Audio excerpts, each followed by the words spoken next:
जय हिंद, नमस्कार। लोकसभा चुनाव को मद्देनज़र रखते हुए आज हम क्षेत्र में हैं। चौथे चरण का मतदान 13 तारीख को होना है। आज हमारे साथ मोहम्मदी क्षेत्र के वरिष्ठ पत्रकार शिबू सिद्दीकी जी हैं। आइए जानता हूं उनसे चुनाव के बारे में। शिबू भाई, क्या लग रहा है, आप भी बराबर क्षेत्र में समाचार कवरेज कर रहे हैं, चुनाव का क्या माहौल है, क्या किसके पक्ष में हवा चल रही है? देखिए, हवा चूँकि जिस तरीके से हमने चुनाव को लगातार कवर कर रहे हैं, अपने वादे और अपने अपने योजनाएं लेकर यहाँ आ रहे हैं, लेकिन हमने जो देखा है लोगों के बीच जाकर उसमें ये इस बार बदलाव की बयार चल रही है। और बदलाव में अब जैसे धौरा लोकसभा में 3 प्रत्याशी हैं। एक तो जो मौजूदा सांसद हैं रेखा वर्मा जी, दूसरे श्याम किशोर अवस्थी जी जो बसपा से कैंडिडेट हैं, और तीसरे कांग्रेस और सपा के गठबंधन से डॉक्टर आनंद भदौरिया हैं। कहीं ना कहीं अगर बड़ा खेल बिगाड़ दिया है बसपा प्रत्याशी ने, कहीं ना कहीं भाजपा का। नहीं, क्या लगता है बसपा प्रत्याशी कितना भाजपा का नुकसान कर रहे हैं? बसपा प्रत्याशी लगभग भाजपा का ही नुकसान कर रहे हैं। अगर भाजपा का नुकसान कर रहे हैं, उसके साथ साथ समाजवादी पार्टी का भी नुकसान होने की संभावना है। समाजवादी पार्टी का नुकसान तो बहुत ज़्यादा नहीं होगा, क्योंकि इस बार जो जनता है, जनता ने इस बार बदलाव की एक बयार जो चल रही है, जो राहुल गांधी का मैनिफेस्टो है, उससे जनता, क्षेत्र की जनता या लोकसभा की जनता बहुत ज़्यादा प्रभावित है। जैसे उन्होंने युवा, जो सबसे ज़्यादा वोटर जो है युवा है, युवा वोटर इस बात से सरकार के अंदर, उस सरकार के लिए नाराज़गी भी दिख रही है उसमें, जहाँ तक कि मतलब रोज़गार उसको कुछ नहीं मिला है। दूसरा, वो खाली घूम रहा है, कमाई का कोई जरिया नहीं है। तो राहुल गांधी ने जो गारंटी, नौकरी की गारंटी दी कि हम सरकार में आते ही 30 लाख पदों को भरेंगे, तो कहीं ना कहीं उन पर विश्वास है। विश्वास करने का भी एक मतलब ये है कि इससे पहले जब 2009 में सरकार आई थी, तो कांग्रेस पार्टी ने घोषणा की थी किसानों के कर्ज माफ़ी की, जिसमें सारे किसानों का कर्ज माफ़ हो गया था। तो कहीं ना कहीं एक विश्वास राहुल जी के ऊपर युवाओं का बना हुआ है।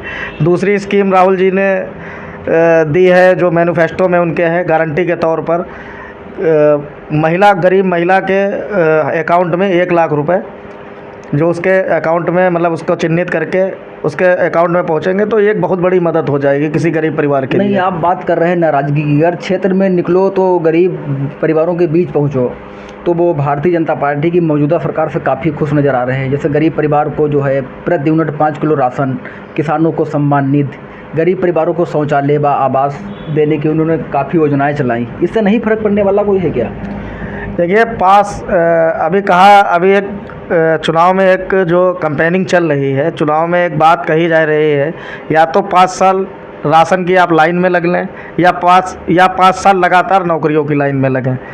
अब जनता को चुनना है, तो जाहिर सी बात, जो युवा पढ़ा लिखा है, जो बेरोजगार घूम रहा है, महंगाई आप चरम सीमा पर है।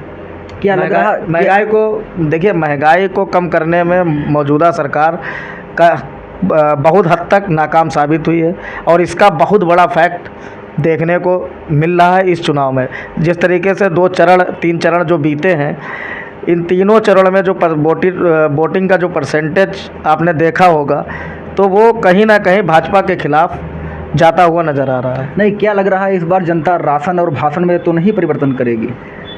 नहीं, हमको नहीं लग रहा है कि इस बार राशन और भाषण की तरफ जाएगी जनता। धौरारा लोकसभा में गठबंधन प्रत्याशी बहुत मजबूती के साथ चुनाव लड़ रहे हैं, और आज की डेट में जिताऊ कैंडिडेट के रूप में मोहम्मदी में आनंद भदौरिया, मोहम्मदी विधानसभा हो, चाहे कस्ता हो, चाहे धौरारा हो, चाहे वो हरगांव हो, चाहे मोहली हो, 5 विधानसभाओं में एक जिताऊ कैंडिडेट के तौर पर उनको देखा जा रहा है। नहीं, आप भी बराबर क्षेत्र में हैं, लगातार समाचार कवरेज कर रहे हैं, लेकिन महंगाई का क्या, उसके अंदर एक जो है महंगाई को लेकर क्या जनता के मूड में है? महंगाई एक बहुत बड़ा मुद्दा है। महंगाई, चूँकि राहुल गांधी और पूरी कांग्रेस पार्टी जो सिर्फ पूरी अपनी कैंपेनिंग लगातार सिर्फ और सिर्फ महंगाई, बेरोजगारी के मुद्दे पर ही पूरा चुनाव वो लड़ रहे हैं। वो अपने मुद्दे से नहीं भटक रहे। इसका एक बहुत बड़ा फैक्ट देखने को मिल रहा है जनता के बीच। तो क्या नाम इंडिया गठबंधन के मैनिफेस्टो में क्या खास चीज़ है जो इससे पब्लिक एकदम उनकी तरह रुझान करे बैठी है? नहीं, उसमें सभी वर्गों को लेकर जो मैनिफेस्टो तैयार किया गया है उसमें सभी वर्गों के हित का ध्यान रखा गया है, चाहे वो आदिवासी हो, दलित हो। एक जैसे कास्ट सेशन का मामला है, दूसरा गिनती करो कि मतलब जिसकी जितनी भागीदारी उसकी उतनी हिस्सेदारी, उसको लेकर, दूसरा बेरोजगारी को लेकर जो 30 लाख पदों को भर्ती के आप जिसकी जितनी भागीदारी जिसकी उतनी उसकी हिस्सेदारी की बात कर रहे हैं, तो भारतीय जनता पार्टी ऑलरेडी सबका साथ, सबका विकास, सबका विश्वास की तर्ज पर काम कर रही है। देखिए, भारतीय जनता पार्टी की अपनी आइडियोलॉजी है। भारतीय जनता पार्टी सबका साथ सबका विकास का नारा ज़रूर दिया है, लेकिन वो लेकर नहीं चल पाई है। अभी आप हाल ही के प्रधानमंत्री जी के बयानों को देखें तो कहीं मंगलसूत्र पे आ जाते हैं, कहीं जो है मुसलमानों को घुसपैठिया बता दिया जाता है। तो ये सब चीज़ें जनता में हैं। जनता चूँकि इस बार मुद्दों पर वोट दे रही है, चाहे वो किसी भी जाति का हो, धर्म का हो, चाहे वो अगड़ा हो, पिछड़ा हो, सवर्ण हो, कोई भी हो, वो मुद्दों पर अपनी मुद्दों से भटकने नहीं देना चाहती है। इन्होंने कोशिश बहुत की मुद्दों से भटकाने की 3 चरणों में, लेकिन पब्लिक जो है वो सब जानती है और बदलाव इस बार तय है। आप भी वरिष्ठ पत्रकार हैं, काफ़ी दिनों से पत्रकारिता क्षेत्र में हैं, क्या खास उनके मुद्दे हैं जो पब्लिक उनकी तरफ एकदम रुझान किए बैठी है? हमने बताया आपको अभी, सबसे बड़ा मुद्दा जो है महंगाई, जो पूरी तरीके से इस चुनाव को प्रभावित कर रहा है। क्योंकि ये जब सत्ता में आए थे, भाजपा सरकार जब सत्ता में आई थी, तो इन्होंने पूरा चुनाव, आपको याद होगा, बहुत हुई महंगाई की मार, अब की बार मोदी सरकार, ये इनका स्लोगन था। वो स्लोगन जब शुरू हुआ तो जनता को एक विश्वास था कि कांग्रेस 10 साल रही, इसने कुछ नहीं किया, तो जनता में विश्वास था कि अब नई सरकार को हम चुनेंगे तो कहीं ना कहीं महंगाई जो है वो कंट्रोल होगी। लेकिन जब ये सत्ता में आए या 10 साल सरकार के होने के बाद महंगाई दिन पर दिन बढ़ती गई, तो जनता उससे त्रस्त है। गरीब जनता है, मजदूरी, गेहूं की एमएसपी नहीं मिल पा रही। सबसे बड़ा कानून जिसे एमएसपी पर स्वामीनाथन कमीशन की रिपोर्ट के आधार पर इसे लागू किया जाएगा, जो राहुल गांधी के मैनिफेस्टो में है, कांग्रेस पार्टी के मैनिफेस्टो में है कि इसको जो है हम स्वामीनाथन कमीशन की रिपोर्ट के आधार पर इसको हम लागू करेंगे। अगर बात मैनिफेस्टो की जाए तो चुनावी दौर में काफ़ी मैनिफेस्टो जारी होते हैं, लेकिन उन पर अमल बहुत कम होता है। क्या लगता है अमल होगा? देखिए, बिल्कुल सही, ये तो सही बात कह रहे हैं आप। जैसे भाजपा ने, प्रधानमंत्री जी ने कहा था कि क्या नाम, जब हम सत्ता में आएंगे तो जब सत्ता में आते ही ऐसे ही 15-15 लाख लोगों को मिल जाएंगे, इतना काला धन पड़ा हुआ है। फिर उसके बाद उन्हीं के गृह मंत्री कहते हैं वो तो एक जुमला था। तो ये चीज़ें आप कह रहे हैं, लेकिन कांग्रेस के ऊपर विश्वास इसलिए है कि 2009 में उन्होंने जो वादे किए थे वो पूरे किए। जैसे अभी आप चले जाइए तेलंगाना चले जाइए, कर्नाटक चले जाइए, कांग्रेस के यहाँ 2 राज्यों में सरकार है। मैं खुद गया हूँ, घूमने गया हूँ, तो वहाँ पर महिलाओं के लिए फ्री बस सुविधा है, 200 यूनिट बिजली फ्री है। तो कांग्रेस ने जो कहा वो कर दिखाया राज्यों में, तो वो एक विश्वास जनता के बीच बना हुआ है। तो क्या लगता है अगर कांग्रेस करती है वो होता है, लेकिन अभी हाल ही हुए चुनाव, जैसे राजस्थान ले लीजिए, मध्य प्रदेश ले लीजिए, छत्तीसगढ़ ले लीजिए, 2 राज्यों में कांग्रेस पार्टी की सरकार थी, लेकिन वहाँ से उनको अपनी जो है सीटें और सरकार गंवानी पड़ी। क्यों नहीं उनको जनता बीच में असर पहुँचा? देखिए, वो चुनाव जो हुए, कहीं ना कहीं जो वहाँ के मुख्यमंत्री रहे हों या जो क्षेत्रीय मतलब विधायक रहे हों जिनको टिकट दिया गया, उनसे जनता के प्रति जनता को उनके प्रति नाराज़गी होगी, तो वो सरकारें गई। इसको कोई डिनाई नहीं कर सकता है।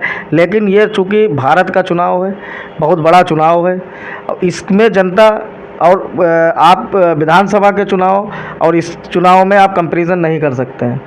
इसमें जैसी रिपोर्टें लगभग आ रही हैं सुनने में, तो ये समझ लीजिए दक्षिण भारत में 139 सीटें, 139 सीटों में भाजपा कहीं ना कहीं 10 से 20 सीटों पर सिमटती हुई दिख रही है।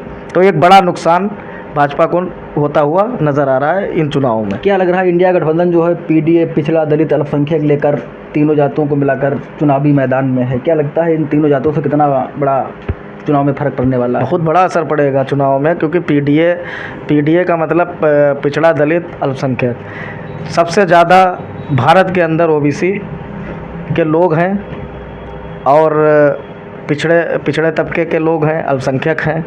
तो एक इन्होंने जो समन्वय बनाया है, जो एक पीडीए का नारा दिया है, कहीं ना कहीं इसका असर जो है इस चुनाव में देखने को मिल रहा है। आप भी बराबर क्षेत्र में, अगर धौरारा लोकसभा क्षेत्र की बात की जाए तो क्या लगता है इस बार सांसद रेखा अरुण वर्मा जी जो है तीसरी बार हैट्रिक लगाएंगी या धौरारा लोकसभा क्षेत्र पर परिवर्तन होगा?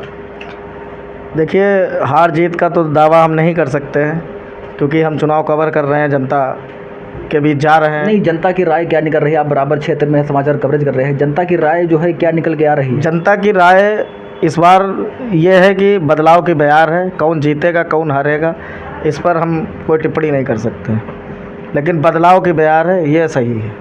ये हमारे साथ वरिष्ठ पत्रकार शिबू सिद्दीकी जी थे, जो बराबर क्षेत्र में समाचार कवरेज कर रहे थे। ये बता रहे हैं जनता इस बार बदलाव की बयार के साथ हवा में चल रही है।